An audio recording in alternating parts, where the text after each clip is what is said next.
1480 WHBC has always been there for you. Thank you for being a voice of calm and correct information in a world of chaos and misinformation. News Talk 1480 WHBC. Mark Munch Bishop in for Pam Cook. And just a little note, because of the world of social media, some people say, Munch, your thoughts on that? Well, you know, to connect with old friends, I love it. There are times when people say to me, well, folks get a voice on social media. Some folks should not have a voice, okay? And I did say that. I understand what's going on. But if you'd like to reach me, it's on X, it is at Munch Cleveland. I almost always still call it Twitter, okay? On X, it is at Munch Cleveland, and Facebook is Munch Bishop. Those are the two venues that I do use. Now, I'm excited because I like royalty, and not trying to embarrass this gentleman, but when you have the title president in front of your name, then that's something special. With us now is the president of Walsh University, Dr. Tim Collins. Doc, how are you, my friend? I'm well. Swords up, Northeast Ohio. Oh, I like this. Swords up. Swords up. That's how we say hello, goodbye, good luck, good job, all that together. If I'm on the Walsh campus, and oh yeah, I'm talking to somebody, or if you're in the Walmart, you see anybody, give them a swords up. Okay, I will start doing that. Okay. Aggies, stick their fingers up at Walsh University. Buckeyes, it's an OH. Exactly, same thing. So swords up, very cool. I want to congratulate you because A, you just got an extension, so A, you're doing a good job. B, means you love it here too because you accepted the extension. Tell us about that. Yeah, my parole officer's thrilled about this, Munch. So I came here in 2019. So, wait, I noticed the ankle bracelet's off. It's off now.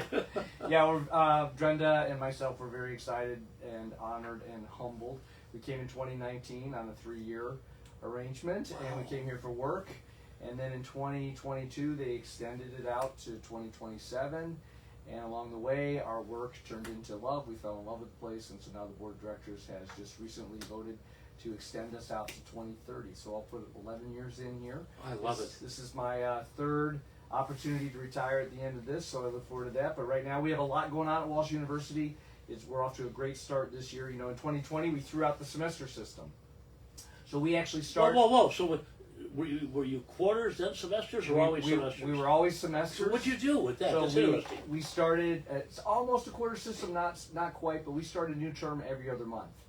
And so we go fall 1, fall 2, spring 1, spring 2, summer 1, summer 2. So if a student goes someplace and they maybe go in September and they're not happy about it, they went to Ohio State, Buckeyes, maybe it's just too big, they want something a little smaller, and they want to leave, they don't have to wait till January to start back. They could transfer into Walsh University and start a new term in October and basically do they have finals every 8 weeks? So we just went through finals last week, so right now our students are actually in between fall 1 and fall 2, so they're on their fall break right now. So we, ever since we've gone that way, all of our students now, that's all they know. The research shows that if the students take fewer classes in a more intense period, they actually retain longer and grades actually improve. And if you think about this, if you're trying to learn the piano, is it better to learn it 1 hour a week for 16 weeks or maybe spend a whole bunch of time in 8 weeks and really learn how to do it? That's fascinating. So we're really, we're excited about that. When did this changeover happen? 2020. So and students embraced it? They did, absolutely. And, it's a change. Now the students, they don't know any better. They don't know any different, so it's just what they know. But the way it works out is you take 5 classes in the term, what you would call a semester. And in our system, you maybe take 2 classes in fall 1, 3 classes in fall 2, or you reverse it. If you're an athlete, football players right now, they're pretty much taking 1 or 2 classes. And then when the season's over, then they'll pick it back up. So you get to December, January, and you're exactly the same place as anybody at Ohio State. This has been going on since 2020. Are you seeing positive grades results? Are coming up. With the grades exactly. Are coming up. On the Catholic front, the Brothers Christian Instruction built the place in 1960. And there's a nonprofit organization called the Cardinal Newman Society. And they are... Is that when you have Newman Centers like at the big colleges? No, it's actually different. So the Newman Centers are those Catholic centers for students at public universities. At a Catholic college, you don't have a Newman Center. But John Henry Newman was sort of a grandfather, if you will, of Catholic education as we know it today. The Catholic Church actually invented higher education. In 1088, the University of Bologna opened its doors. Still open today, 936 years later. I challenge anyone to name anything that's lasted 936 years. Right, they haven't. So Catholic the hotel I stayed in Poland probably felt like it. When I was just in Europe. Might have felt like it. Yeah, absolutely. So this organization, the Cardinal Newman Society, it's a nonprofit started by a guy named Patrick Riley, and he started it in order to sort of help advocate for higher education. And so in 2007, they created what they call a recommended college list. So at the time, there were about 230 Catholic colleges in America.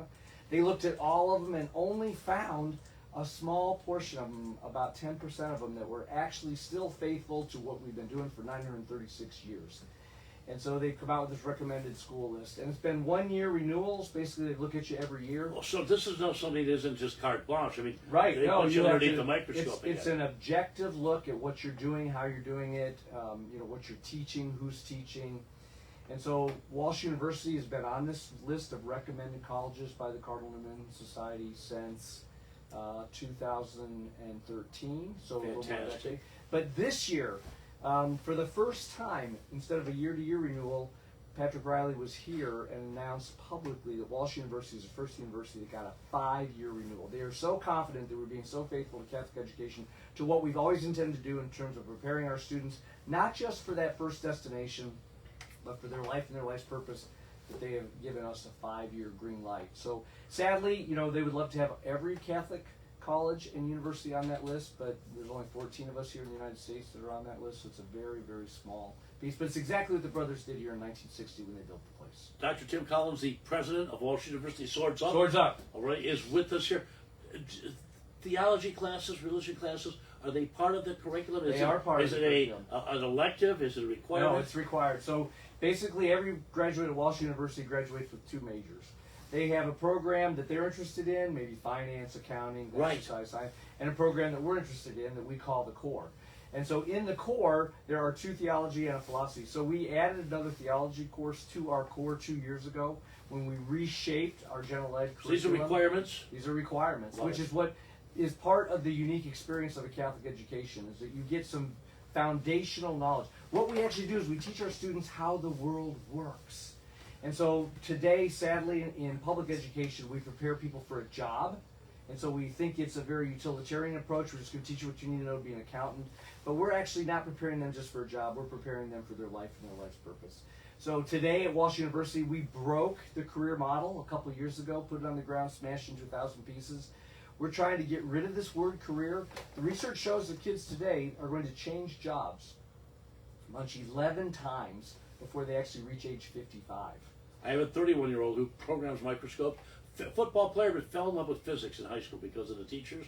And he's been in the workforce now. What's this? He graduated, be 8 years, Yep. and he's changed 3 times. Yeah, this is what's happened. Doing the same thing, but still different companies. Right. So probably what you're actually doing is we're preparing them for a trajectory, not necessarily that first job. And one of the things that a liberal arts education like Walsh University provides our students is that ability to think clearly, to articulate, to come up with options, and to re-engineer themselves. See, that first destination, that first place they go after graduation, that is not going to be the end goal for them, either in their career or in their lives. And so we want to make sure they're ready when they make that shift. Are they ready?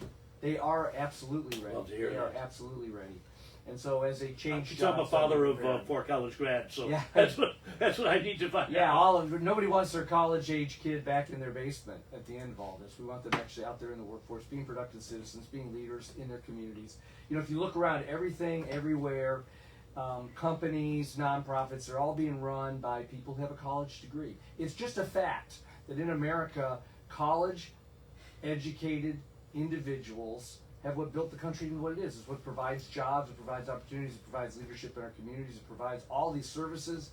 It takes a lot of people, but you have to have people that are really able to think clearly, to think at a different level, to understand how lots of pieces come together, to understand what the options are when you're faced with a challenge, and then to fight through the challenge, and that's what a college graduate does. For those of you listening, whether you are high school, college, or parents of the said, I want to hit you with something. As I've told people, I go out and talk a lot to high schools.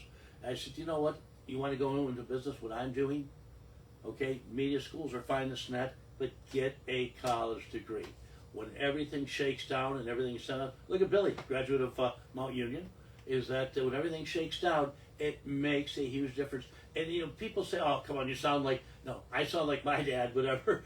But No, a it's just a well-rounded fact. person is a more valuable person. A person on their own, they can think on their own, exist on their own, definitely is a better person to hire than, like you said, somebody who's just hanging out in the basement. Education is the key to social Yeah. mobility. And sadly, in America, we've had some confusion. First, everybody goes to college. Well, that's not true. Not everyone should go to college. There are lots of honorable jobs in the trades that people, if that's what their purpose in life is to be, that's what they should go do. And be the best at what you can do, though. But even always be the best. Yeah. But even in the trades, you have to have education in order to learn what the trade is. So pursuing an education, whether or not it's college or a trade, but college itself, every statistic you look at, people live longer, they live healthier, they are able to provide better for themselves and their families. And we know that in our communities, it's actually not the government that makes our communities go. It's the business community that makes the government. Makes the government's ability to provide services that much better. So they can take care of fire, they can take care of the roads. They can't take care of all the rest of it. So it takes businesses to do that. It takes college graduates to run the business. But you've got me all fired up. I may have to take a class or two. Please, come on, let's go. We actually here in Stark County, anybody over age 65 that's retired, you can take any course you want, tuition. What if you're over 65 and not retired? Non-credit bearing. Well, then you're a lucky guy. Well, you know what? I've always loved literature, creative writing courses like Come that. take creative writing right down the street right here at Walsh University. Don't worry, in Canton, Ohio. you're going to hear from me, okay, about that one. Doctor, tell us a reason. If you're a student mulling where to go, whether you're from the area, a lot of people stream us at WHBC.com. Why should we go to Walsh? Yeah, I think you should go to Walsh if you want to go to some place that understands you. So we are big enough that we know who you are, that we don't actually get in your business, but we're small enough to actually know who you are. So we shape the person. We're not into just making you able to do a single thing. We actually want to take care of you completely. So if you're interested in some place that's a small community where they really care about you, we get a great education, we have great faculty, we have great coaches, we have great sports, over almost 800 athletes, we have 27 intercollegiate athletic opportunities at Walsh University. Rugby is brand new to us this year, men's and women's rugby. You want to come to a place like Walsh University. But faith is also important too at Walsh University. To me, faith, I've always said, and I don't hesitate to say it right here on these hallowed airways, News Talk 1480 WHBC, to me it's always God, family, and roots. Dr. Tim Collins, the president of Walsh University, swords up! Swords up! Doc, I can't wait to see you again sometime. In fact, I'll have to stop by. And Please do. And I know you're very, very busy, but I'll do an advance little walking tour of the Yeah, I'd campus. love to show you the place. Anybody come on out North Canton, Ohio, Walsh University. Love it. Thank Swords you so up. much for your time, sir, and appreciate you coming down. Thank you. Thank you. You're welcome. Mark Munch Bishop with you in for Pam Cook. Jim Michaels will have the news at the top of the hour at 7:20. This is going to be fun.